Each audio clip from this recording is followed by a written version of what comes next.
여러분, 그거 아시나요? 작년 서울대학교 종합전형에서는 2.9등급도 최초합을 했습니다. 고려대학교 종합전형에서는 4등급도 합격한 사례가 있습니다. 그리고 올해 연세대학교 첨단 컴퓨팅 학부는 사라집니다. 안녕하세요. 리베라 입시 컨설팅 최윤호 컨설턴트입니다. 오늘은 서울대, 연세대, 고려대학교가 작년과 다르게 모집 요강이 어떻게 바뀌었는지를 좀 상세하게 여러분들께 알려드리려고 준비하였습니다. 오늘은 딱 하나만 기억하시면 됩니다.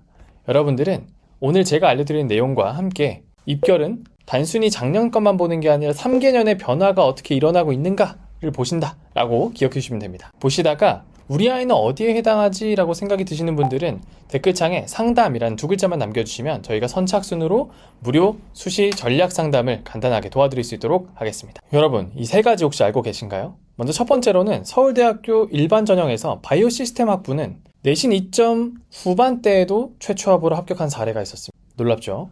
지금 매년마다 입결이 조금씩 내려오더니 3년 동안 계속 내려오면서 결국 2점대 후반대까지 자리한 이 바이오 시스템 소재 학부가 있고요. 두 번째, 연세대학교 첨단 컴퓨팅 학부인데요. 작년까지는 그렇게 핫했던 이 학부가 올해는 사라지고 3개의 학과로 쪼개지게 됩니다. 그래서 작년에 연세대학교 첨단 컴퓨팅 학부의 입결은 당연히 제대로 활용할 수가 없게 되었습니다. 세 번째, 고려대학교에는 학생부 종합전형이 2가지가 있는데 그 중에서도 보통 특목고나 자사고 친구들은 계열적 합을 많이 신청을 하는데요. 고려대학교 계열적 합 화학과 같은 경우는 내신이 2.41, 3.74, 그리고 작년 같은 경우는 무려 4등급대까지 떨어지게 되었습니다. 그래서 오늘 이야기 드리고 싶은 부분은 매년 대학교의 모집 요강이 달라지고 있고 그에 따라서 내신의 입결이 조금씩 변동을 하고 있는데 이 3개년의 방향이 출렁거리는 학과들도 있고 점점 열리게 되는, 점점 하향을 그리는 학과들도 있습니다. 특히나 올해 여러분들이 주목하셔야 되는 부분은 작년 입결을 그대로 활용하기가 너무 어려운 한 해이기 때문입니다. 그래서 오늘 이 영상을 준비를 했는데요. 먼저 첫 번째로는 이 수시 비중이 예년보다 훨씬 더 많이 늘었어요. 그래서 올해는 80% 이상, 무려 80.3%나 수시에서 선발하고 있기 때문에 수시 비중이 확장하면서 당연히 입결이 조금은 더 하향할 것이다 라는 점이 있고요. 두 번째로는 올해 9월 모평이 어떠한 특징이 있냐? 바로 역대급으로 N수생 인원들이 들어오게 되는 한 해이기 때문입니다. 그래서 역대급으로 많은 N수생 인원이 들어오면서 당연히 올해 최저에 대한 변수가 많이 생길 것이다. 육모, 구모, 그리고 수능, 이 수능 성적을 예측할 때 보통 구모와 유사하게 나오거나 조금 더 하향을 조정해야 되는데 특히나 이번 구모 때, 그 다음에 수능 때에는 전국의 최상위권 친구들이 마지막 수능을 준비를 하기 위해서 유입될 거기 때문에 이로 인해서 최저에 대한 예측이 굉장히 까다로워졌다라고 볼 수가 있습니다. 그리고 마지막으로 모집 단위나 모집 전형에 대한 개편인데요. 오늘 이 내용을 중심으로 어떤 학과들은 왜 입결이 점점 열리고 있고 어떤 학과들은 왜 입결이 출렁이고 있는지를 상세하게 알아보도록 하겠습니다. 먼저 서울대학교부터 보겠습니다. 서울대 수시는 사실 이 2줄이면 정리가 됩니다. 지역균형은 학교당 2명 추천에 최저는 3합 7 그대로 509명에서 523명으로 무려 14명 정도가 지역균형이 좀 늘어났고요. 일반 전형 같은 경우는 최저 없이 면접 단계까지 1515명에서 1529명으로 무려 14명이 늘어났습니다. 자, 그러면 여기서 봐야 할 건 지원이 어디로 가느냐? 바로 재료공학부, 바이오 시스템 소재학부, 생물공학학부 전부 이공계열적으로 몰리게 되었습니다. 자, 그러면 최저나 전형은 크게 변하지 않았어요. 근데 이공계열에서는 모집 정원이 학생부 종합전형이 좀 늘었다 라고 볼 수가 있고 이렇게 이공계열에서 인원이 늘었으면 당연히 올해는 작년보다는 좀 더 입결이 낮아지는 현상을 볼 수 있을 것 같습니다. 자, 그래서 서울대학교처럼 이렇게 전형이 안 바뀌게 되면 작년과 입시에 대한 구조는 너무 비슷합니다. 작년의 입시 결과를 확인해 보면 되겠죠. 그래서 작년 입결을 한번 보겠습니다. 아까 말씀드렸던 바이오 시스템 소재학부의 일반 전형 50% 커트라인을 보면 24학년도에 1.69, 25학년도에 1.93, 그 다음 26학년도에 2.94, 3년 연속 계속 내려오게 되었고 이로 인해서 서울대 종합에서 2.9등급대의 기록이 작년 합격자 기준 50% 커트라인 안쪽에서 보였습니다. 이 컷은 점점 내려오고 정원은 늘고 있고 이렇기 때문에 올해도 사실은 컷이 조금 더 내려갈 것이다 라고 예측을 해볼 수 있겠는데요.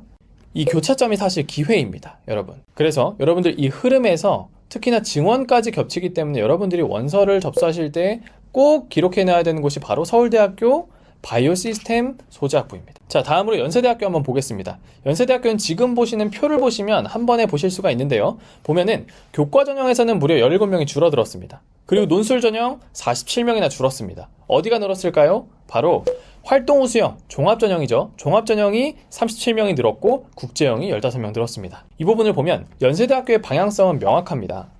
논술은 줄이고 종합은 늘린다. 그래서 논술에선 47명을 감원했고 종합에선 37명이나 늘렸습니다. 자, 그리고 올해 또 주목해야 될 부분은 작년에 정말 인기가 많았던 첨단 컴퓨팅 학부인데요. 연세대학교 첨단 컴퓨팅 학부가 올해는 사라지고 모두 학과로 쪼개지게 됩니다. 그렇게 되면 올해는 신설로 아직까지 입결이 없었던 새로운 학과를 모집하기 때문에 이때에는 사실은 사람들이 지원을 좀 꺼리다 보니까 이 신설학과 같은 경우는 지원을 해보시는 것을 사실은 좀 우선적으로 권장을 드리는 편입니다. 자, 그래서 어찌 보면 사실상 작년에 첨단 컴퓨팅 학부의 입결을 좀 가져가서 보긴 봐야 되는데 수시합계 75명을 모집하는 건 거의 비슷합니다. 그렇기 때문에 이 75명을 모집하나 모두 학과 단위로 쪼개서 분리해서 선발하기 때문에 작년의 입결을 그대로 믿을 수는 없다. 학과 단위로 쪼개지다 보니까 그러니까 우리는 적극적으로 전략적으로 활용을 해보시면 좋을 것 같고요. 자, 작년 컷을 보겠습니다. 추천형은 1.22, 활동 우수형은 1.48. 아무래도 전체적으로 학부 단위로 입결은 이렇게 되어 있지만 이게 학과 단위로 나뉘어졌을 때에는 사실 입결이 달라질 수가 있습니다. 그렇기 때문에 작년 입결만 그대로 보는 게 아니라 올해 같은 경우는 이 학과를 쓴다면 다른 카드들은 굉장히 좀 안정적으로 쓰면서 공격적인 카드 중에 하나로 우리를 써보시는 것을 권장드립니다. 자, 다음은 고려대학교입니다. 고려대학교도 이 표를 보시면 정원에 대한 증감이 어디서 이루어졌는지 확실하게 알 수가 있는데요. 자, 보시면 교과 전형에서는 1명 줄었고요. 그 다음에 계열적 합에선 7명이 줄었고 실질적으로 학업우 수형에서 32명이 늘어났습니다. 고려대학교는 연세대학교와 같은 방향으로 종합전형을 좀 더 확대를 했다라고 볼 수가 있습니다. 그래서 고려대학교도 조금 더 상세하게 본다면 고려대학교 화학과의 케이스를 보겠습니다. 고려대학교 화학과 50% 커트라인이 2.41, 3.74, 그 다음 4.0으로 이 3년 동안 계속해서 등급이 떨어지더니 무려 1.59 등급이나 떨어졌습니다. 계열적 합전형에서 신소재공학부 같은 경우도 1.94에서 3.26까지, 학업우 수형에서 중어중문도 2.19에서 1년 만에 3.15까지 점점 종합전형에서는 내신 등급이 낮아지는 걸 볼 수 있는데 이만큼 어떤 것을 보냐, 서류를 종합적으로 평가하는 게 더 강화되고 있다라고 보셔야 됩니다. 자, 여기서의 해석 포인트를 간단하게 말씀드리겠습니다. 고려대학교 계열적 합 같은 경우는 수능 최저를 보지 않기 때문에 내신보다는 생기부가 강한 친구들의 상향 카드의 중심 전형이 된다라고 봐주시면 좋을 것 같습니다.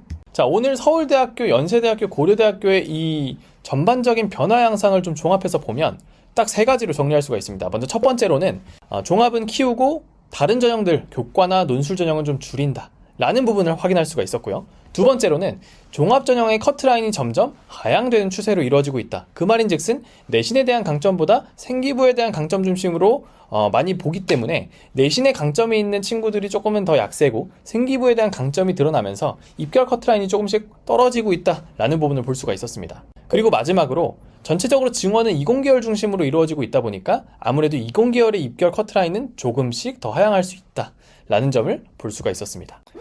자, 그래서 올해 수시 원서 접수를 하시는 분들한테 꼭 강조드리고 싶은 말씀이 있는데요. 먼저 작년 1개년도의 입결 커트만 보고 수시 원서를 쓰면 절대 안 됩니다. 항상 강조를 드리지만 작년의 변화는 그 재작년, 그 전년도에는 어떤 변화가 이루어져 왔었는지 변화의 흐름을 확인하실 수 있도록 최소 3개년치의 입결을 보셔라 라는 말씀을 드리고 싶고요. 두 번째로는 이 전형 변화에 대한 고려가 같이 이루어져야 됩니다. 아무래도 인원에 대한 증감, 전형 요소에 대한 변화, 평가 반영 방식도 바뀔 수 있기 때문에 이러한 전형에 대한 변화를 입결에 대한 예측에 꼭 같이 확인을 하셔야 우리가 올바르게 올해 수시 원서를 쓰실 수가 있습니다. 자, 그리고 마지막으로 우리 아이가 갖고 있는 무기, 생기부가 강점인지 내신이 강점인지 수능 최저가 강점인지에 따라서 맞는 전략을 골라가셔야 합니다. 그래서 우리 아이의 맞춤 전략을 꼭 마지막 단계에서 수립을 해보시는 걸 권장을 드립니다. 자, 오늘은 서울대, 연세대, 고려대학교 3개 대학에 대한 변화 양상을 정말 짤막하게 알아보았는데요. 아무래도 좀 더 상세한 정보가 필요하신 분들을 위해서 저희가 수시전략 세미나를 운영하고 있습니다.